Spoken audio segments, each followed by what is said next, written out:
गातो गुणगान जी जी जी क्रांतिवीराचं गातो गुणगान जी जी क्रांतिवीराचं गातो गुणगान जी जी क्रांतीचा पेटला कुंड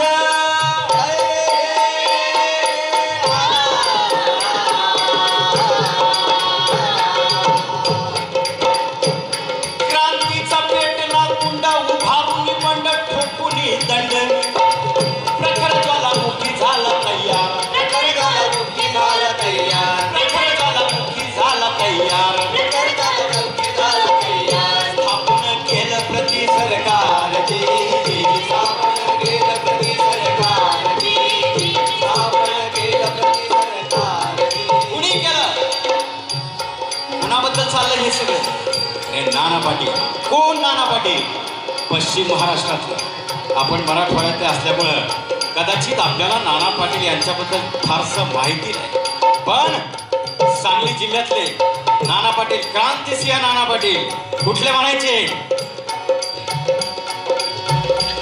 सांगली जिल्हा वाळवे तालुक्याला सांगली जिल्हा वाळवे तालुक्याला आणि येडे मच्छिंद्रगाव कृष्णा तीराला पाटील कुळी पुत्र जन्माला जन्माला विरहाजी पुत्र जन्माला विरहाजी पुत्र जन्माला विरहाजी कुस्तीचा नाद वीराला कुस्तीचा नाद वीराला कुस्तीचा नाद वीराला रणकणे नाना चालला नाना चालला नाना चालला जी नाना चालला नाना पाटील दिवसेंदिवस मोठा होऊ लागला तरुण झाला आणि प्रत्येक गावागावातले तरुणांचं संघटन नाना पाटील यांनी उभं केलं त्यावेळेला 1942 साला 1942 ला महात्मा गांधींनी चले जाऊची हाक दिली आणि त्या हाकेला प्रतिसाद नाना पाटील यांनी सुद्धा दिला 1942 साला देशमुक्तीला उठाव बघा झाला गडबडून तरुण जागा झाला गडबडून तरुण जागा झाला गडबडून तरुण जागा झाला आणि अशा रीतीनं या नाना पाटलांनी महात्मा गांधीजीच्या आव्हानाला प्रतिसाद देत गावागावातून तरुणांचं संघटन उभं केलं आणि इंग्रजांना सळो की पळो करून सोडलं नानाने उभारिले बंड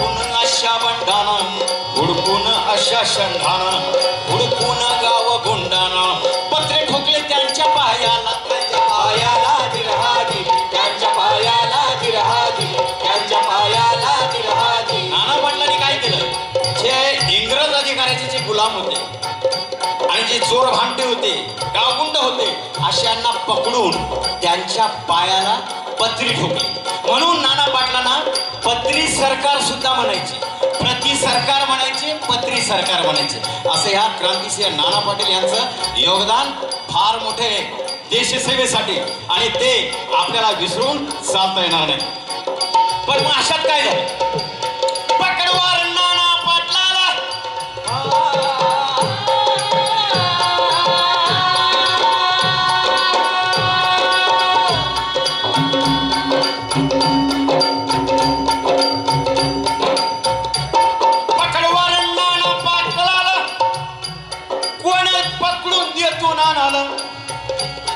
गावोगावी शोध चालला गावोगावी शोध चालला की नाना पाटलाला कोण पकडून देणार आणि त्यासाठी त्यावेळेला 5,000 रुपयाचं बक्षीस ठेवलं कुणी इंग्रज अधिकाऱ्यांनी नाना पाटलाला जो पकडून देईल त्याला 5,000 रुपयाचं बक्षीस देण्यात येईल आणि मग सगळे जण लागले इंग्रजाचे पोलीस अधिकारी शोधायला पण नाना हाती नाही लागेला पण नाना कुठेच गावना अहो कुठेच भेटना पण अशा एक बातमी आली साईबाला आता ही बातमी कोणती म्हणायची नाना पाटील खेड्यामध्ये आला दाढी करण्याला न्हाव्या घरी गेला वट्यावर बसलेला साबण दाढीला आता दाढी करायला त्या काळात असे काही कटिंग सलून पार्लर असं नव्हतं आपलं गावात न्हाव्याच्या घरी जायचं वाट्यावर बसायचं. तो न्हावी समाजाचा इसम आपल्याच हातात आरसा देतो. तो आरसा आपल्याला पाहायचा आणि तो आपली दाढी करतो. बरोबर. तर इंग्रज अधिकाऱ्याला म्हणजे त्याच्या पोलीस अधिकाऱ्याला हा पत्ता हा सुगावा लागला. कोणता? नाना पाटील खेड्यामध्ये आला, दाढी करायला आला, न्हाव्या घरी गेला, वाट्यावर बसलेला, साबण दाढीला, आरशात हातात आरसा होता. त्याच वेळेला पाठीमागून पोलीस येताना नाना पाटलाला त्या आरशात दिसला. आरशात पोलीस दिसला,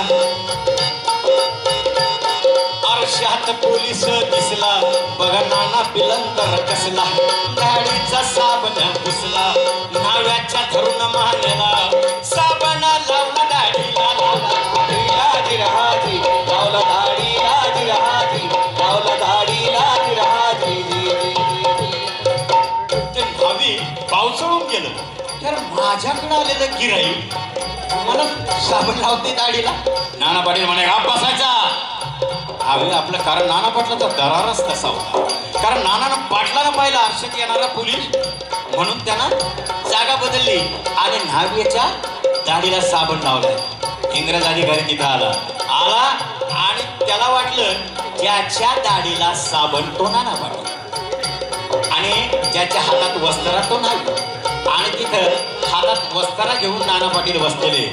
त्या इंग्रज अधिकाऱ्याने काय केलं? पकडाला नाना पाटलाला, म्हणजे त्या नाव्याला पकडाला नाना पाटलाला आणि घेऊन गेला पोलीस स्टेशनला. पोलीस स्टेशनला घेऊन गेला. इकडे काय झालं? नाना पाटलाने काय केलं? प्रणाम भवानी मातेला, प्रणाम भवानी मातेला, प्रणाम शिवाजी राजाला. दोन टाकली बघलेला. नाना पाटील निघून गेला, निघून गेला जिरहाजी, निघून गेला जिरहाजी, निघून गेला जिरहाजी.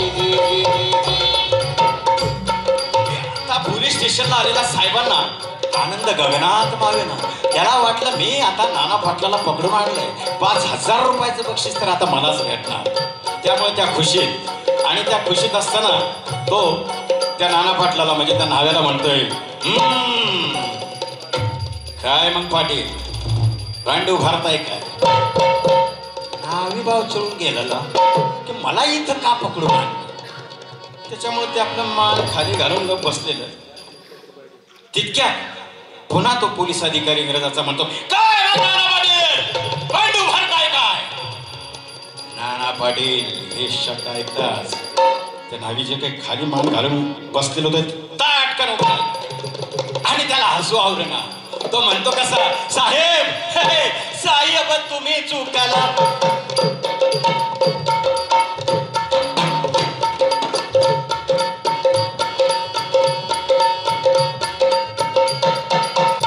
साहेब तुम्ही चुकला, हाच्या महातीला गला, हाच्या महातीला गला, तुझा बापा निघून गेला, निघून गेला जिरहाजी, निघून गेला जिरहाजी, निघून गेला जिरहाजी.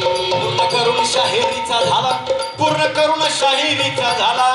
आज गायला क्रांती झाला, एमजीएमच्या फॅकल्टी गॅदरिंगला, बाबासाहेब देशमुखांच्या रचनेला, सुरेश जाधव होत संगतीला. आज गायला क्रांती वीराला, राजू सोनूने गात पोवाड्याला, गात पोवाड्याला जिरहाजी, गात पोवाड्याला